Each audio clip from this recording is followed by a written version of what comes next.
Robby Domingo nanghingi ng advice, Mateo at netizens nagbigay ng payo. Ang pagiging asawa at ang pagsusumikap na ibahagi ang iyong tahanan sa isang taong iyong iniibig ay isang malaking pagbabago sa buhay.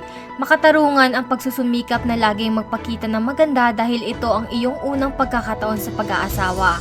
Kaya naman lubos kaming naantig nang mag-post ang TV host na si Robby Domingo sa X dating Twitter para humingi ng mga mungkahi at payo bilang isang bagong asawang lalaki. Ikinasal si Robby kay Mikey Pineda ang kanyang kasintahan ng 4 na taon noong Enero 6.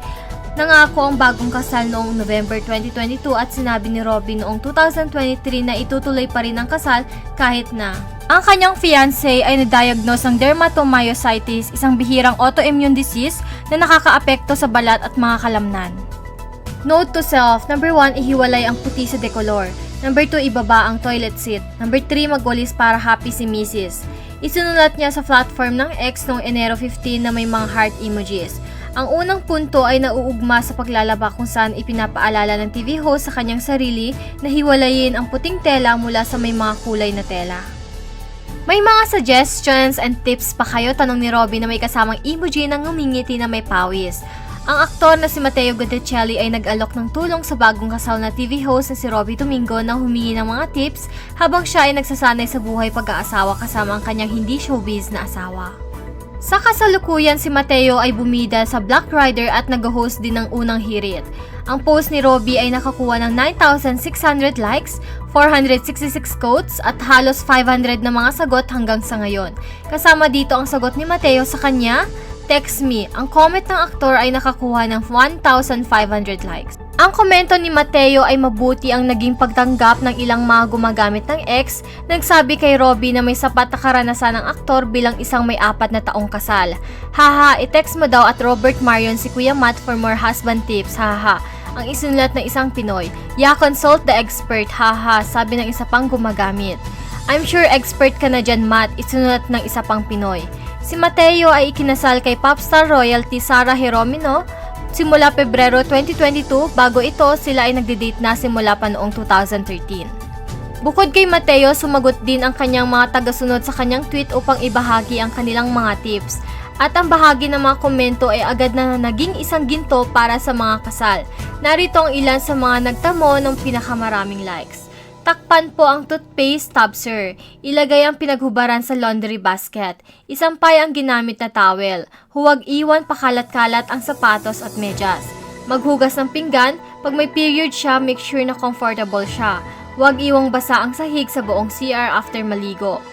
Ang pindot ng toothpaste ay sa dulo, hindi sa gitna. Pag nagsabi si Mrs. na bahala ka o ewan ko, abort mission na agad. Itapon ang basura tuwing gabi at palitan agad ng fresh garbage bag ang bin. Huwag mag-cheat, be faithful. Yung gamit na cotton buds at tissue o wet wipes, itapon sa basurahan, hindi sa gilid ng higaan. Isang tagasunod na nagsabing ikinasal siya ngayon sa loob ng 12 years ay nagbahagi ng payo kay Robby. Laging ilagay ang Diyos sa itaas ng iyong relasyon. Ang lahat ay susunod. Mga tips para sa bagong mag-asawa. Magbasa ng relatable sources. Isang tagasunod ay nirekomenda kay Robby na sundan si Nico Bolzigo, ang El Presidente at may akda ng Bullied Husbands Club Manual. Ayon kay El Padre, ito ay naglalaman ng 50 artikulo ukol sa how to maximize the wife Zillah's happiness and how to minimize the time in the doghouse. Sumali sa mga online na grupo kung ikaw ay isang bagong asawa na may plano ng magkaroon ng pamilya. Maari ka sumali sa mga online Facebook groups o forums na tungkol sa newly married, family life tips o di kaya mga husband group, etc.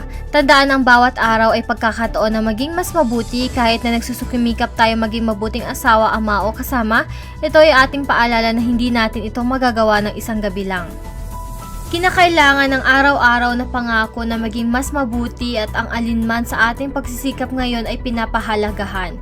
Natututo tayo sa pamamagitan ng pagkilos o patuloy tayo natututo araw-araw.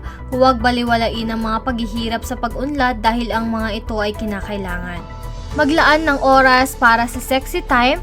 Ang mga magulang sa Smart Parenting Village ay maaaring magpatunay na ang magandang nakakatugon sa pakikipagtalik, bagamat hindi na kasing lagi kung ihahambing sa dati, ay isang mahalagang bahagi ng masayang pagsasama ng mag-asawa.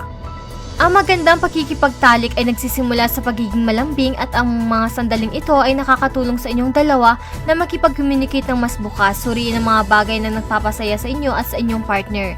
I-schedule ang mga date night, planuhin ang mga biyahe at subukan ang mga bagong aktibidad na magkasama habang maaari pa. Panatilihin ang apoy na nagliliyag. Ngayon na kayo ay mag-asawa, hindi ibig sabihin na dapat nang tigilan ang pagtatangka sa iyong asawa. Ang pinakamahusay na paraan upang panatilihin ang apoy ay magdagdag ng liwanag araw-araw. Kung nagbibigay ka ng mga liham at bulaklak sa kanya noong nanliligaw ka pa lang, bakit titigil? Gawin siyang maramdaman na maganda at tulad ng sinabi ni Sheena Halili, ang pagpapanatili ng apoy ay nagmumula sa parehong inyo. Dapat pag mag-asawa kayo, hindi dapat kami lang ang nagpapakita at nagbibigay ng kilig o parang mag-burn yung fire na sinasabi nyo na yan. Kailangan nililigawan nyo pa rin kami, sabi ni Sheena. Kayo, may mapapayo din ba kayo sa mga new husband katulad ni Robbie Domingo?